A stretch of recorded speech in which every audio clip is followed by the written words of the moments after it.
সেই সময় স্বামীজি পরিব্রাজক হিসাবে দক্ষিণ ভারতে ঘুরছিলেন। আর এদিকে ঠিক সেই সময় আমেরিকার শিকাগো শহরে একটি বিশ্ব ধর্ম সম্মেলনের প্রস্তুতি চলছিল।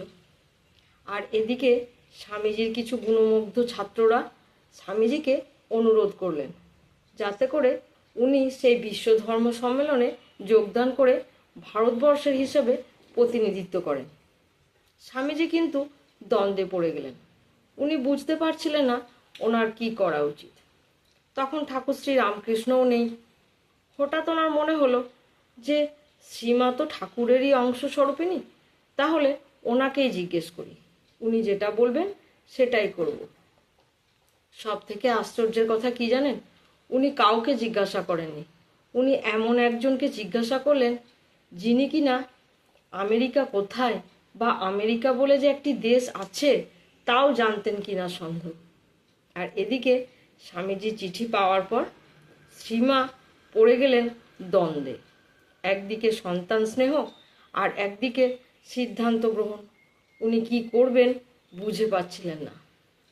নিজের সন্তানকে মা হয়ে কি করে অজানা দেশের উদ্দেশ্যে যেতে বলেন? শেষ রাত্রে স্বপ্ন দেখলেন ঠাকুর শ্রী রামকৃষ্ণ সমুদ্রের উপর দিয়ে হেঁটে যাচ্ছেন আর স্বামীজিকে বলছেন ওনাকে অনুসরণ করার জন্য। তারপর নিশ্চিন্ত হয়ে মা অর্থাৎ শ্রীমা স্বামীজিকে অনুমতি দিলেন আমেরিকা যাওয়ার জন্য। তখন স্বামীজি তো খুব আনন্দিত, খুবই উচ্ছ্বসিত। উনি বলে উঠলেন, এতক্ষণে সব ঠিক হলো, মায়েরও ইচ্ছা আমি সেখানে যাই। আর তারপর এলো সেই বিশেষ দিন।